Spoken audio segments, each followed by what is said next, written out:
Hi, everybody. This is Sanya Bari from Counseling with a Difference, and I wanted to take a moment to talk about the coronavirus and how it has swept in and changed all of our lives. We've all had to change our plans and the way we do things.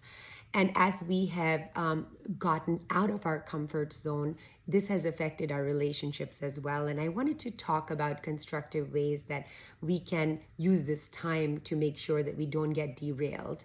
And in fact, that we take care of ourselves and others around us. One of the most basic things I'll say is to make sure that you are, yes, getting all the information that you need so that you can stay safe and make the right decisions for yourself and your family, but not to get sucked in to the anxiety that's all around us. You'll know when it is too much if you start to find yourself being anxious. And that anxiety is going to reduce our immunity. It is not going to help us in any way, not us, not the people around us.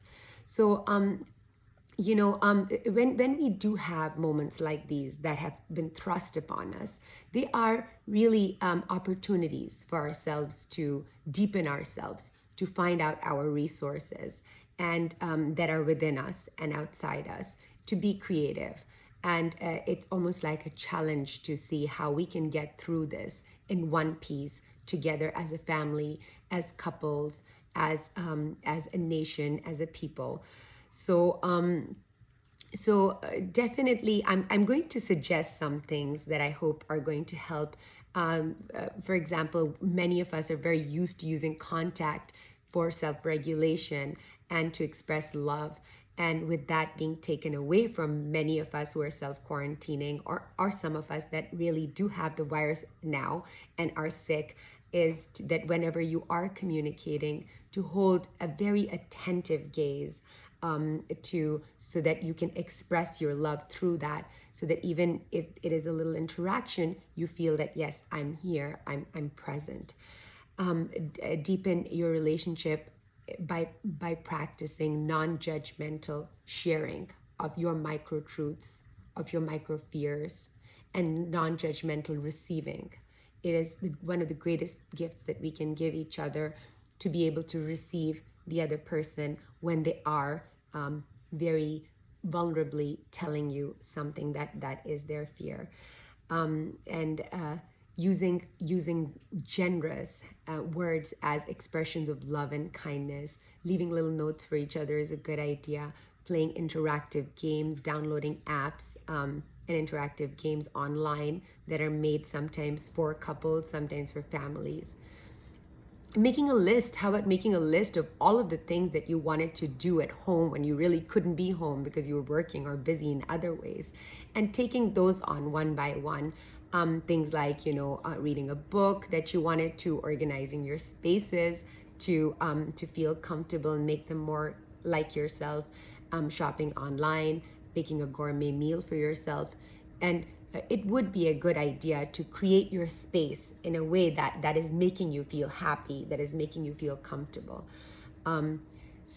Keeping up with healthy habits and staying active with safety in mind, getting together with your kids if you have children, brainstorming ways and ideas that everybody wants to do, things like crafts and puzzles and coloring books is a great idea. Understanding that people are going to be snappy, you guys are going to sometimes get into arguments, having a little bit more patience with each other. And even if some argument did ensue, some fight did happen, to not feel like you can't drop your ego and make up and just choose peace. Maybe making an agreement with your family, with your children, even if you and your spouse are right now on not such great terms, to make agreements that, listen, this is going to be hard for us. This is going to be tough to get through. Let's make an agreement that we will try our best not to hurt each other during this time, to be gentle and kind, and to give each other the benefit of the doubt. Even after the agreement, you may still once in a while fight and get upset, because when we are sharing spaces like this for such a long period of time, it's likely for us to have negative interactions. Expect them, be ready for them, be okay with them, but don't have such a big ego not to make up again. Understand that the greater good for you as an individual and the greater good of everyone around is to not create negativity around you. Keep your space, your physical space and your emotional space as clean and as happy as possible. Most importantly, always stay connected to yourself, especially during this time when you know things are tough, you know that there are things that are going to happen that are going to derail us. Stay connected to yourself to figure out what is it that you need at various times so that you can come up with creative ways. Make the effort for yourself to come up with creative ways to satisfy those things that you need. And I hope this helped. I wish you, every one of you, I pray for all of us that we have a very healthy passage through this very difficult time, that we come out stronger in these times of pain and upset. Take care. Thank you for listening, and goodbye.